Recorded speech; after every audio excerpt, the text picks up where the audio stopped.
Muy buenas noches, don José María Aznar, presidente del Partido Popular. Parece que le ha quitado el sillón a don Felipe González. En todo caso, Fraga cree lógico, y lo ha dicho el otro día, que las elecciones se anticipen a finales del 94 o a principios del 95, dice.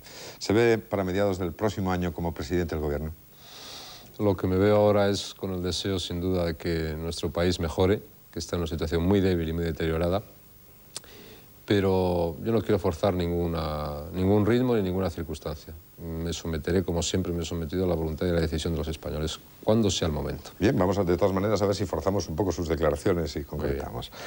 Hablaremos en extensión, señor Aznar, de estas y de otras cuestiones importantes. Buenas noches a todos. Nosotros, como siempre, en el empeño de nuestro oficio, un oficio que sin duda adquirirá este año su más útil y comprometida imagen social. Fíjese en la que se nos viene encima, una huelga general dentro de pocos días, casi inmediatamente el decisivo Congreso del PSOE y después las elecciones europeas y las andaluzas. Casi nada en un año que puede ser importante en la historia de España. Por eso vuelve Mesa de Redacción. Vuelve con lo que tiene de servicio humilde y ardoroso al mismo tiempo a la libertad. Eso no quiere decir que nos vayamos a ocupar exclusivamente de la política por aquí. Para aquí pasarán también todo tipo de creadores, representantes sociales, deportistas o personajes internacionales. Atacaremos todo lo que tenga un interés notorio. Y comenzamos hoy con un político, José María Aznar, que si hacemos caso de las encuestas podría estar sentado en un futuro próximo en la Moncloa. Trataremos en el tiempo de que disponemos de preguntarle de todo. Vean un ejemplo. ¿Qué piensas sobre la huelga del día 27? Que ¿cómo va a conseguir quitar a Felipe González del gobierno? ¿Por qué no hace usted una oposición más constructiva? Señor Aznar, ¿usted sería capaz de sacar a España de la crisis? Si él cree que tiene capacidad para ser presidente, yo creo que no. ¿Usted se compromete a bajar los impuestos delante de mí, de la Cámara, si llega presidente? ¿Usted tiene algún familiar en paro? ¿Qué vas a hacer para prevenir el SIDA? ¿Usted qué va a resolver cuando llegue a la Moncloa? Si sería capaz de cerrar las puertas para la inmigración. ¿Qué medidas va a tomar sobre la droga? ¿Las próximas elecciones será usted presidente del gobierno? Bien, pues por ahí como mínimo irá nuestro tono. Ponemos en marcha, en todo caso, una sobria y esperemos que eficaz maquinaria profesional. Hoy de nuevo, tras 9 meses de paréntesis, nos sentamos en torno a nuestra mesa de redacción.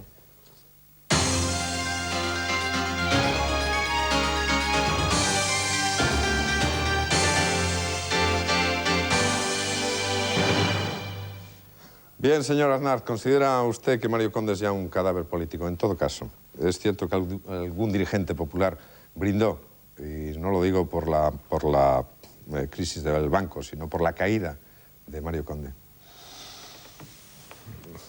Desde luego habría que tener una mentalidad un poco retorcida para pensar que ninguna persona sensata puede alegrarse en nuestro país de la crisis de una institución financiera, de un banco, que va a costar, al parecer, muchos millones de pesetas a los accionistas y clientes del banco, que va a costar, parece ser, dinero también a todos los contribuyentes españoles, que ha supuesto unos momentos difíciles incluso para nuestro sistema financiero y para la estabilidad de nuestra moneda y que ha afectado a la credibilidad de España en el exterior. Me cuesta mucho trabajo creer que hay un español sensato que pueda manifestar ninguna alegría por ninguna circunstancia de ese tipo que yo he referido. Yo, desde luego, no la tengo, se lo digo francamente. Por eso yo no le preguntaba en absoluto por la crisis de Banesto, sino por la caída de Mario Conde. Sí, pero es que lo importante en estas circunstancias es la crisis de la entidad. Yo creo que todo lo demás, lo digo con toda franqueza, es anecdótico. Y nuestra preocupación fundamental y nuestra preocupación primera es que esa crisis de una institución financiera de un banco no afectase al conjunto del sistema financiero español. Yo creo, lo digo con toda sinceridad, en la solidez, en la fortaleza y en la salud del sistema financiero español.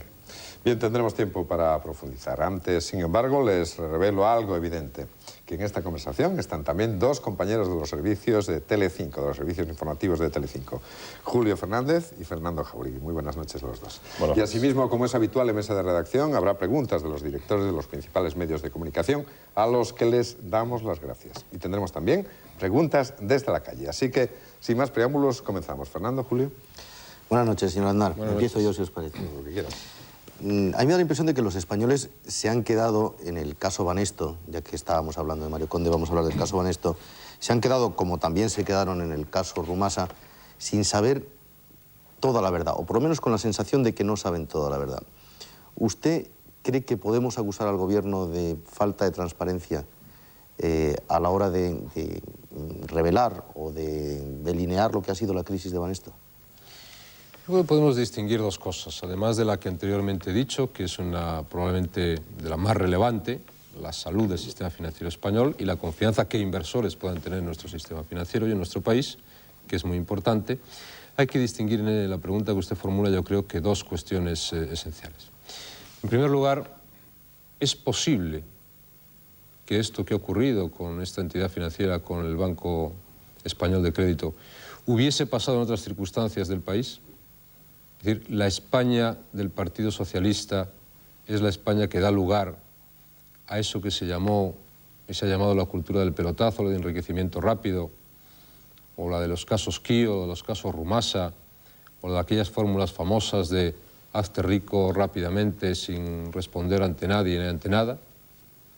Yo creo que es muy posible que estas circunstancias, en la especificidad y la singularidad que tienen, sean propias de una España claramente socialista, de un deterioro general de nuestro país.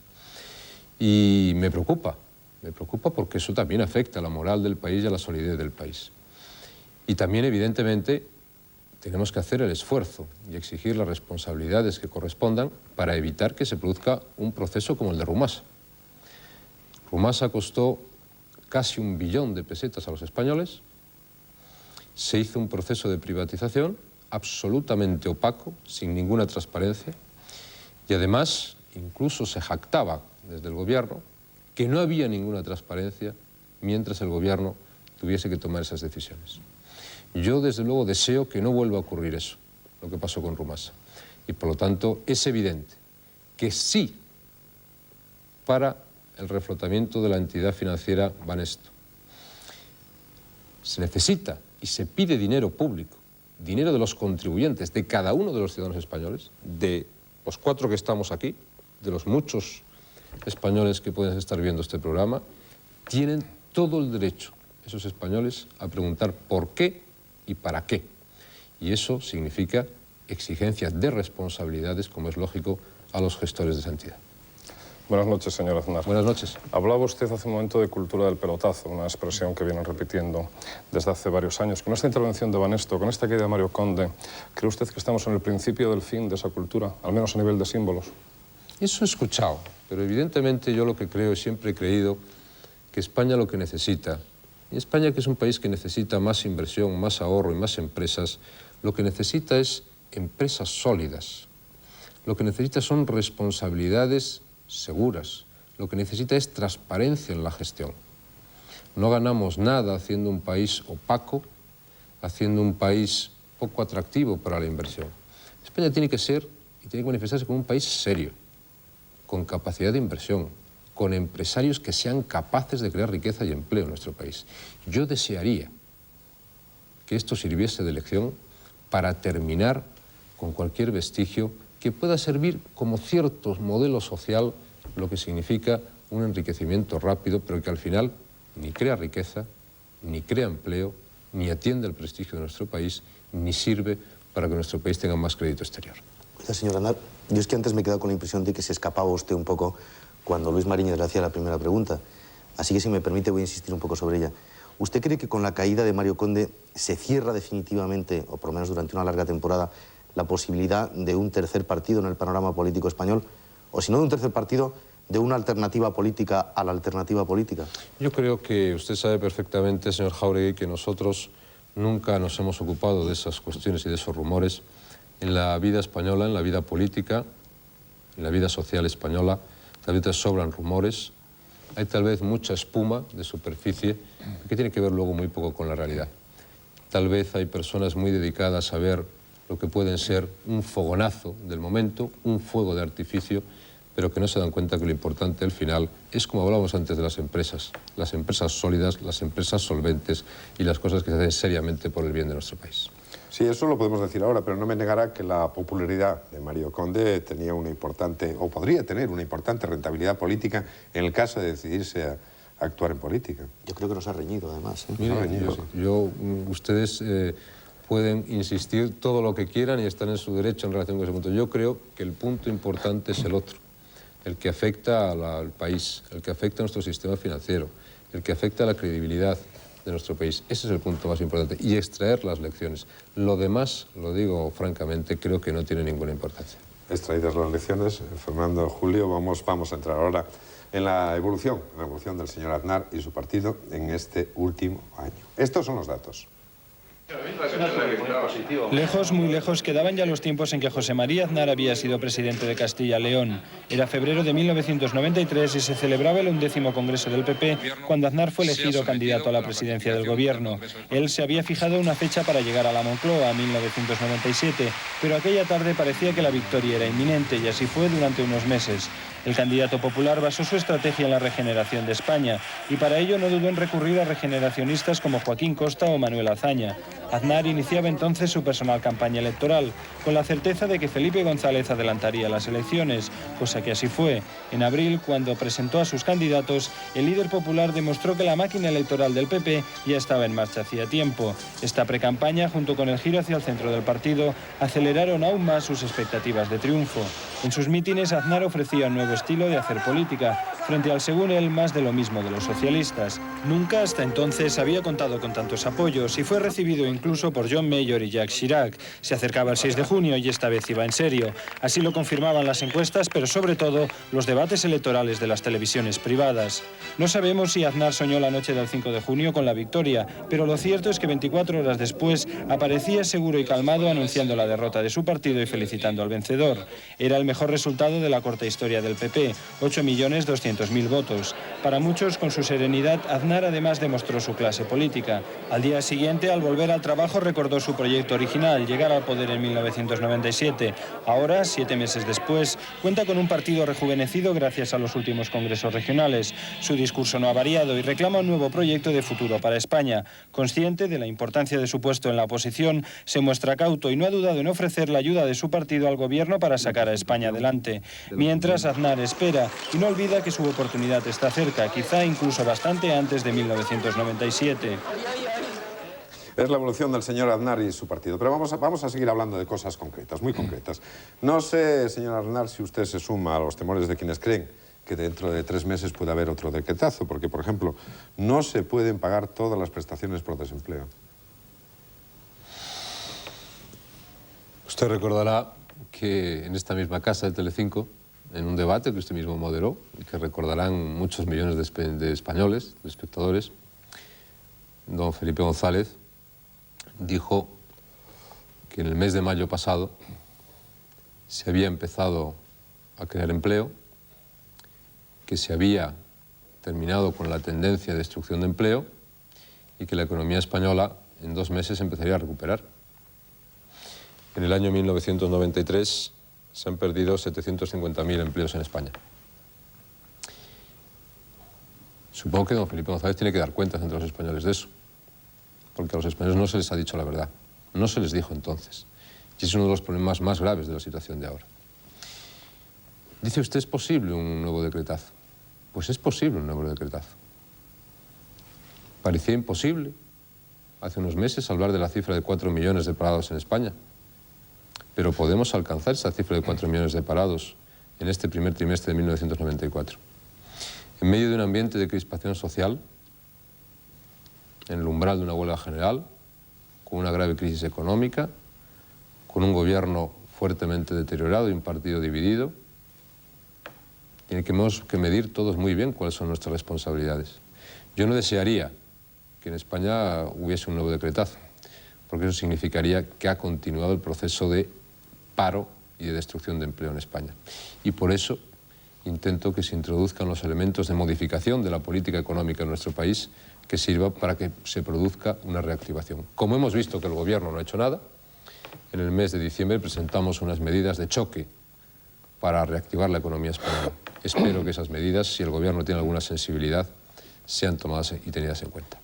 Julio. Sí, aparte de esas medidas, señor Aznar, hablan ustedes a menudo de controlar, de la necesidad de controlar el gasto público. ¿Piensa usted que el PP está dando suficiente ejemplo de austeridad? Me refiero a cosas como como coches oficiales del partido o viajes acaso superfluos. Más en concreto, ¿por qué celebrar la próxima reunión de esa ejecutiva nada menos que en Canarias? Porque eso da una cierta imagen de derroche. Yo no lo creo, con toda franqueza, y me da la sensación de que nuestros espectadores en Canarias estarán de acuerdo conmigo. Nosotros hemos tomado la decisión, y yo la he tomado muy personalmente, de celebrar reuniones del partido en todos los lugares de España. Y hemos optado por Canarias, en primer lugar. Canarias tiene unas circunstancias y una singularidad específica. No solamente por 2.000 kilómetros de distancia respecto a la península, sino porque se dan en este momento en las Islas Canarias unas circunstancias de carácter económico y de carácter social que merecen muy especial atención. Y yo he querido no solamente tener el gesto, sino tomar la decisión de dedicar un Comité Ejecutivo Nacional del Partido Popular a hablar y a discutir en Canarias de los asuntos de Canarias. Y por lo tanto eso es una demostración, yo creo que de responsabilidad política que espero que los canarios sepan apreciar. Señor Aznar, llega usted a la Moncloa y entonces, además de bajar inmediatamente los impuestos, que yo tengo que verlo para creerlo, y no me riña otra vez como antes, pero tengo que verlo para creerlo, además de eso, medidas de choque para acabar con la crisis, inmediatas, un mes. En primer lugar, hacer el diagnóstico de la situación. Como he dicho, decirle a los españoles la verdad. Yo le diré, yo mantengo mi compromiso de no subir los impuestos y de hacer una política que permita, en un plazo razonable de tiempo, bajar los impuestos en España. En alguna ocasión he puesto los ejemplos que pueden entender todo el mundo. España necesita reactivar su consumo, reactivar su inversión. Los economistas llaman a eso la reactivación de la demanda interna. Y necesitamos, porque no podemos seguir con un país que no crece, sino que decrece. No podemos seguir teniendo más parados todos los días. No podemos seguir cerrando más empresas todos los días. En ese panorama, fíjense ustedes lo que significa una crisis como la que antes hablábamos, de una entidad financiera y las repercusiones que tiene en el exterior y en la confianza hacia lo que significa España y su futuro. Por lo tanto, lo digo claramente, hay que no subir los impuestos y hacer una política que permita bajar los impuestos. Usted, señor Jáuregui, para el año 1994, seguro que va a pagar impuestos, me supongo. Pero va a pagar, como todos los españoles, más impuestos de los que debiera. Porque hay una cosa que usted conoce que se llama la progresividad en frío, que significa no corregir los efectos de la inflación sobre los impuestos. Si la inflación el año pasado ha sido del 5%, como no se ha corregido la tarifa del impuesto sobre la renta, a usted sus impuestos le van a incrementarse en ese 5%. Pero además luego hay un factor que todo el mundo entiende a la hora de reactivar la demanda y el consumo. La recaudación del impuesto de sociedades, si la memoria no me falla, ha descendido un 7,5%. ¿Por qué? Porque las empresas no tienen beneficios y cada vez hay menos empresas. La recaudación del impuesto sobre la renta ha descendido un 7%. ¿Por qué? Porque cada vez hay menos trabajo y cada vez hay más paro. La recaudación por el IVA ha descendido un 10%. ¿Por qué? Porque no se consume. ¿Qué quiere decir? Que usted, teóricamente, puede decir, bueno, pues como recaudo menos voy a subir más los impuestos. ¿Y qué gana usted con eso? Si usted lo que necesita es que las empresas tengan beneficios, que teniendo más beneficios puedan crear empleo, y que pudiendo crear empleo, teniendo más dinero los ciudadanos y las familias en los bolsillos, puedan invertir más y puedan consumir más. Y en ese momento usted genera un principio de reactivación de la economía. Ahora, si usted lo que hace es una política como la actual, que tiene los impuestos al máximo posible, y que además es capaz de multiplicar, de duplicar el déficit público en un año, el 100% más de déficit público tenemos que el año pasado, hasta límites del 8 y el 9% de nuestra riqueza nacional, pues evidentemente está usted siguiendo el camino contrario de lo que necesita una política de reactivación económica. Digamos la verdad, por lo tanto. No subamos los impuestos y practiquemos una política que permita reducirlos. Reordenemos el sector público. Seamos capaces de establecer controles rígidos, internos y externos, respecto del gasto público. Liberalicemos el sector servicios, reformemos la administración. Es decir, hagamos lo que hace falta hacer en España, que es eso lo que hace falta hacer en España, y es exactamente eso lo que un gobierno, en mi opinión, débil y sin capacidad para dirigir el país, pues no es capaz de hacer, y por lo tanto España no puede ir bien. Bien, seguiremos hablando de sus proyectos y perspectivas de futuro y demás, pero aquí en este programa abrimos siempre una voz, un altavoz a la calle. Vamos a escuchar la primera pregunta que nos llega de la calle. José María Aznar, ¿usted tiene algún familiar en paro? Sí, sí tengo algún familiar en paro y por lo tanto vivo de cerca, en mi familia, lo que es el drama del paro. Yo creo que una de las cosas que nos debería preocupar más en nuestro país en este momento, y desde luego a mí me preocupa, porque creo que soy una persona que puede decir que afortunadamente está dotada de una fuerte sensibilidad social, es la pérdida del concepto de solidaridad. Me preocupa que a veces cuando oigo análisis económicos, análisis políticos, no se sepa distinguir claramente en la necesidad que tenemos de poner en marcha todas las medidas que sean necesarias para que en España pueda crearse realmente empleo. Yo el paro no solamente, ya hablábamos antes de esa cifra tremenda de 4 millones de parados, no es solamente una cifra ni una estadística, es además de eso un drama humano, es un drama social. Y me preocupa mucho que España puede ser cada vez un país más dividido entre los que tienen trabajo y los que no tienen trabajo. Por eso no podemos perder tiempo y por eso hay que actuar rápidamente, cambiando muchos de los aspectos de una política, en mi opinión, equivocada. Y hay otro problema importante que nos afecta a todos los que estamos aquí, por lo menos, porque los expertos dicen que la cobertura de la seguridad social no llegará más allá del año 2000, o poco más. Tranquilícenos usted a los que llevamos camino, aunque nos queda un poquito de ser pensionistas. Creo que también fue en esta casa cuando se dijo que si yo ganaba las elecciones iba a quitar 8.000 pesetas a cada pensionista. La decisión que ha tomado este gobierno de que las pensiones se revisen no en relación a la inflación pasada, sino en relación a la inflación prevista, suponiendo que el objetivo de inflación se cumpla, que ya es bastante suponer con este gobierno, pues le va a costar a los españoles, a cada pensionista español, aproximadamente 8.500 pesetas. Bueno, supongo que don Felipe González también tendrá que dar cuenta de eso ante los ciudadanos españoles, especialmente ante los pensionistas. Yo le puedo decir que estoy absolutamente convencido que España tiene capacidad para mantener una capacidad adquisitiva de las pensiones y, por tanto, la capacidad adquisitiva de los pensionistas españoles. Y para hacer un esfuerzo de mejora de las pensiones de los menos favorecidos. Ahora bien, no lo podremos hacer si al terminar el año 1994, en lugar de estar hablando de 4 millones de parados, podemos estar hablando de 4.300.000 o 4,5 millones de parados. No lo podremos hacer. Si España sigue un camino en el que cada vez haya más paro y menos empleo, no se podrá pagar eso ni nada. Ni nada. Por eso es tan importante cambiar esa situación.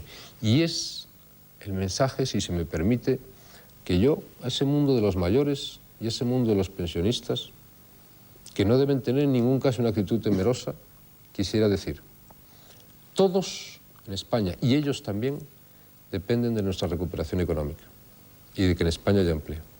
Y todos, y ellos también, que tienen mucho que aportar todavía a la sociedad española, dependemos de nuestro propio trabajo y de nuestro propio esfuerzo. Si alguien piensa en España que desde fuera nos van a solucionar nuestros problemas, se equivoca. O somos capaces de resolverlos nosotros o no vamos a salir adelante. Y yo tengo la obligación de decir una cosa aquí. El año 1994 va a ser un año muy duro. Mi obligación es intentar, en lugar de practicar una política que algunos puedan pensar, aquella famosa frase de cuanto peor mejor, intentar convencer al gobierno que tome las medidas necesarias para que nuestro país no se siga deteriorando. Si se sigue deteriorando el país, empezarán a padecer las consecuencias los más débiles. Por cierto, señor Aznar, estamos a 14 días de una huelga general convocada por los sindicatos. A su juicio, ¿Hay razones políticas suficientes para esta convocatoria o hay más o menos que en aquel 14 de diciembre del año 88? En cualquier caso, ¿van ustedes a hacer campaña en contra de la huelga general?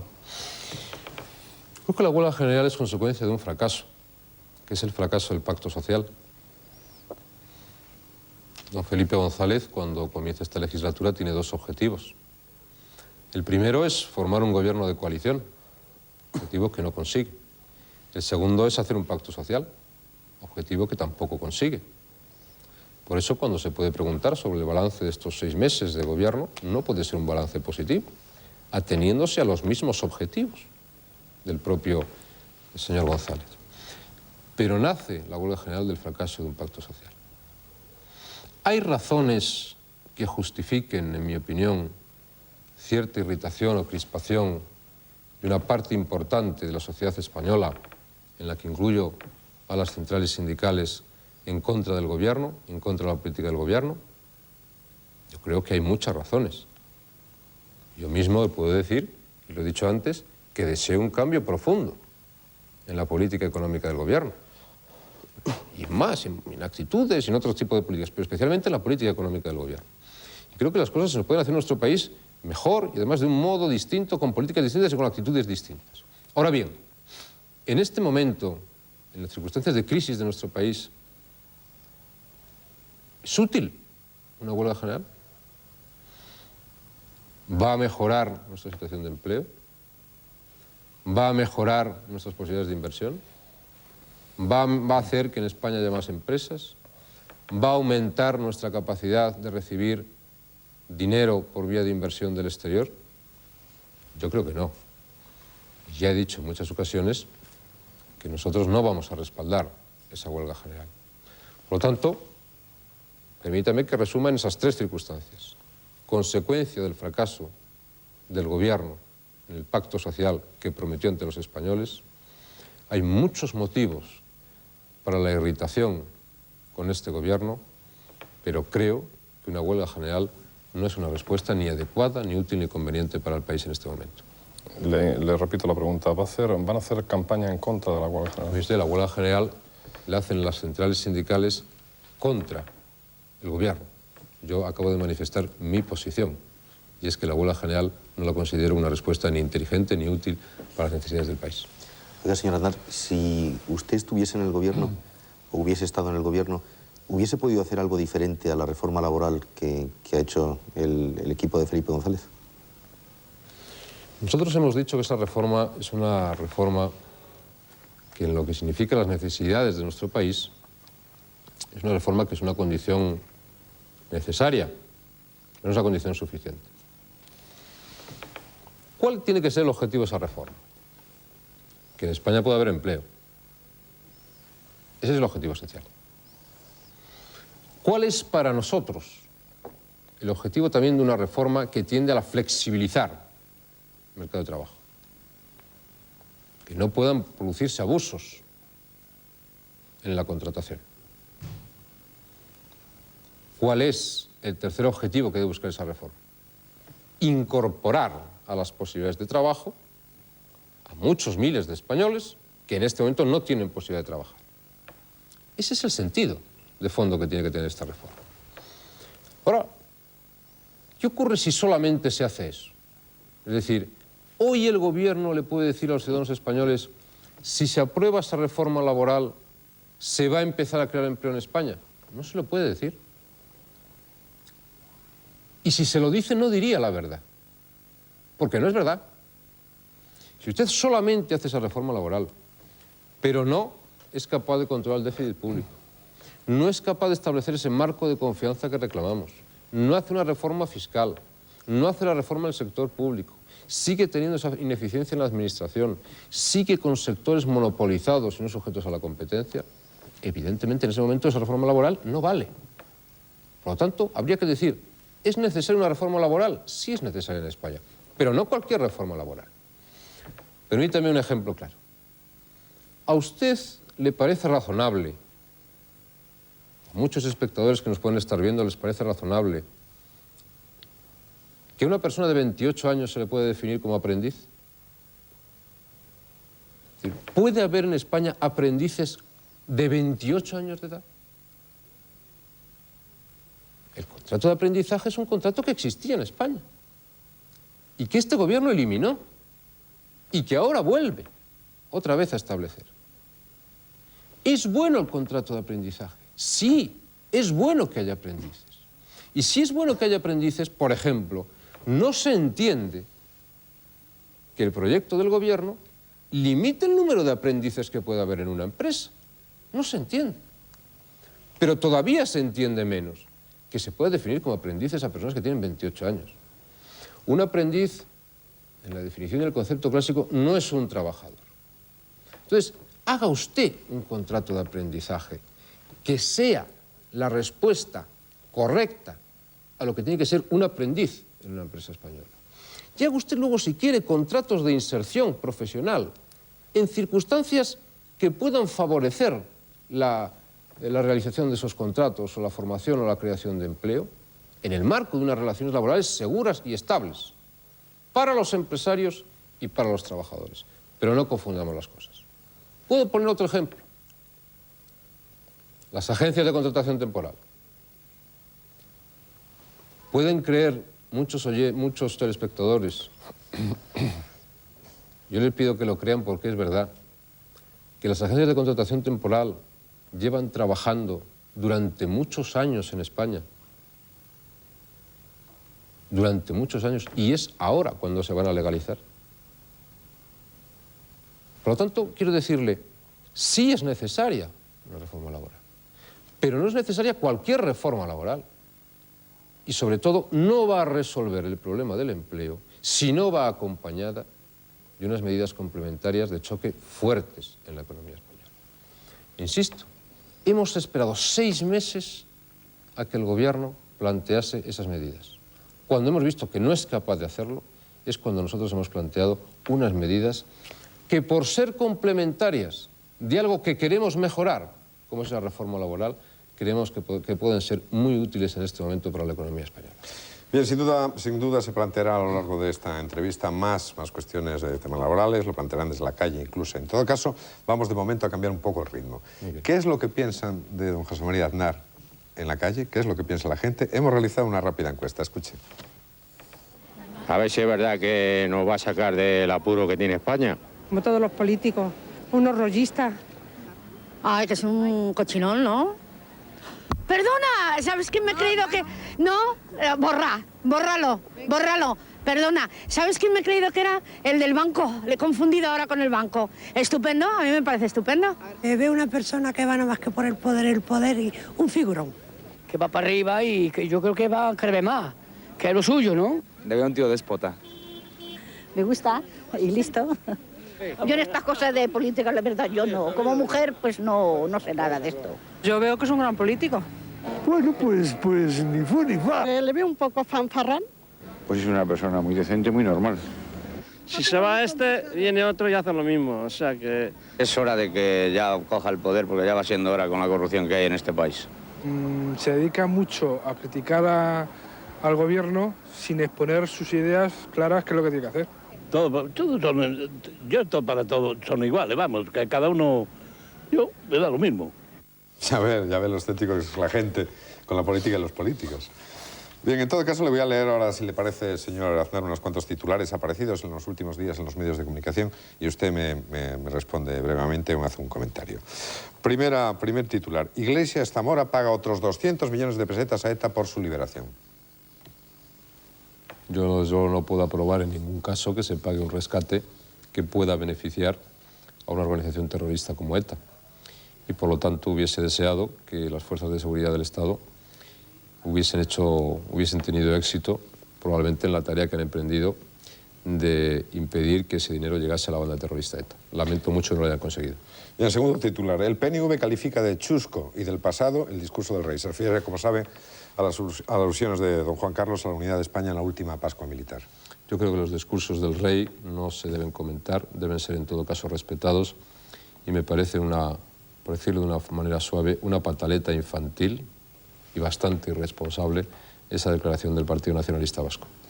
Pujol, otro titular, defiende su política lingüística y critica a todos sus detractores. Es lógico que el señor Pujol defienda su política lingüística. Otra cosa distinta es si esa política es útil o no es útil para los intereses de Cataluña y para los intereses de España. Yo creo que la cultura nunca se impone, y que cuando la cultura se intenta imponer se comete un grave error. Voy a cambiar de titular y es muy distinto. Dice, varias diputadas a favor del servicio civil de la mujer. Es una opción, pero en este momento yo creo que es una opción lo suficientemente poco madura para que cualquier pronunciamiento pueda ser muy precipitado. Bien, pues el alcalde de Madrid, dice otro titular, prohíbe que una concejala de Izquierda Unida represente al rey Gaspar por ser mujer. Yo creo que el rey Gaspar era rey, no era reina. Bien, pues otro titular. A ver, los abrigos de Bisón volaron de los grandes almacenes al comienzo de las rebajas. ¿Qué le parece? Pues no tengo ni la más remota idea. Se lo estoy diciendo yo. ¿Eh?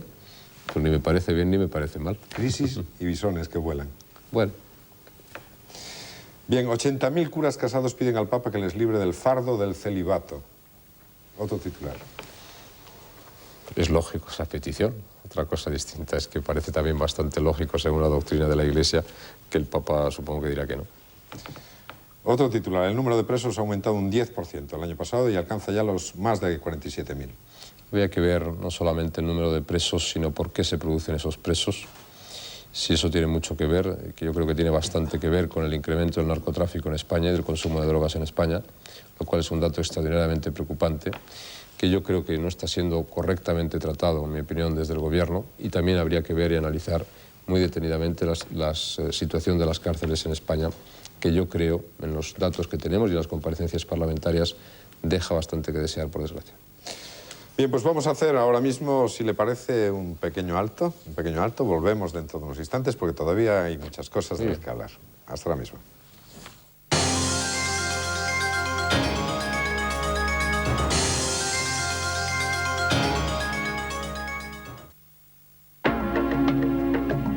Supercine en Telecinco. Dustin Hoffman, Tom Cruise, Rain Man. La apasionante historia de dos hombres que quieren darle sentido a sus vidas. Rain Man, ganadora de 4 Oscars. Mejor guión, mejor director, mejor película, mejor actor. ¡Oh, miedo! ¡Oh, miedo malo! ¡Miedo malo! Rain Man. El sábado a las 10:15 de la noche en Telecinco.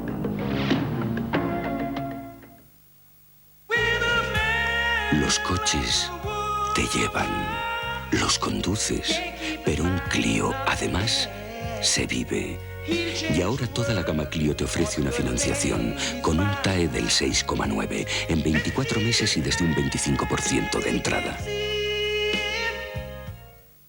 Con el curso de dibujo y pintura Planeta Agostini podrá aprender todas las técnicas y estilos. El fascículo 1 y el primer vídeo por solo 395 pesetas. Tu piel necesita hidratación, pero tú a veces necesitas color. Nueva crema Hidracolor HC, creada por el Instituto Pons, hidrata y da color a la vez. Ligera y de aplicación uniforme. Hidracolor con liposomas de Pons, hidrata y da color. Citroën ZX Rally Ride, ganador de la Copa del Mundo 1993.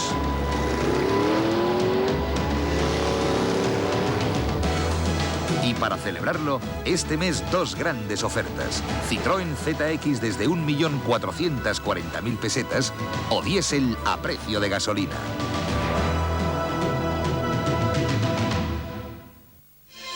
Estas son las ciudades que pueden fascinarle, sorprenderle y conquistar su corazón para siempre. Ciudades del mundo, la colección de guías y vídeos para descubrirlas y verlas como nunca antes lo hizo. Ya en su kiosco el vídeo y la guía de Londres por solo 695 pesetas. Ciudades del mundo, cada 2 semanas, un gran viaje. Llega un momento en la vida de un hombre que hay que apostar por algo muy fuerte. Y que dure. Nuevo chicle sin azúcar Stimorol. ¡Qué fuerte! Prueba Stimorol si eres hombre. Corre, deprisa. No pierdas tiempo. Ven rápido a reservar la gran obra editorial de Félix Rodríguez de la Fuente con una selección de sus mejores vídeos. Con el primer tomo, el vídeo Operación Anaconda, por solo 995 pesetas. Vuela a tu kiosco. Garantía Salvat. Desnuda, vestida, Desnuda, vestida, desnuda, vestida. Con la colección Ganchillo y Punto de Red de Salvat, vestirás tu casa, te vestirás tú. Primera entrega por solo 195 pesetas. Garantía Salvat. ¿Saben aquel que dijo que era un niño que estaba en su...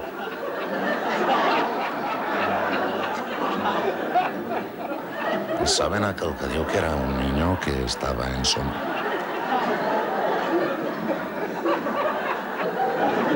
Uno de cada 4 habitantes del planeta vive en la miseria. Y esto no es ningún chiste. Colabora con Ayuda en Acción. Tómatelo en serio. Presentamos el nuevo Peugeot 306 Diesel, el devorador de kilómetros. Seguro, fiable, único en su especie. 92 caballos lo hacen insuperable. 1.360 kilómetros sin parar lo hacen incansable. 4,4 litros a los 100 lo hacen inagotable. Nuevo Peugeot 306 Diesel, el devorador de kilómetros.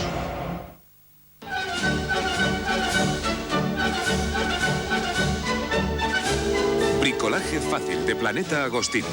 Fascículos de fichas coleccionables para que te diviertas haciéndolo tú y ahorres tiempo y dinero. Con el número 1 gratis un juego de destornilladores de precisión.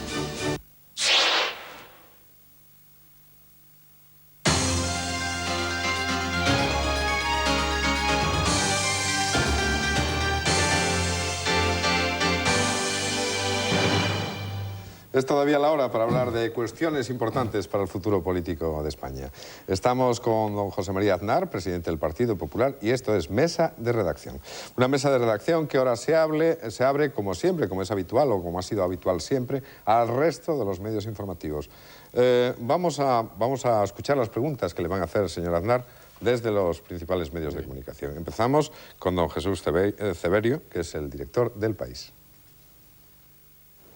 Señor Aznar, usted ha acusado a los socialistas de haber llegado a un pacto con los nacionalistas sin principios para poder gobernar a cualquier precio. Si usted tuviera un grupo parlamentario de 159 escaños, ¿cuál sería su estrategia con los nacionalistas moderados? No acusaba a los gobiernos de hacer ningún pacto. Es más, a mí me interesa y a España le interesa que el gobierno gobierne. Y mi preocupación es que no gobierna correctamente, no toma las decisiones que el país necesita. Y me gustaría tener un gobierno estable, además en España, apoyado por un partido estable. Introduzco un elemento de preocupación sincera que yo creo que comparten la mayoría de los españoles. Y es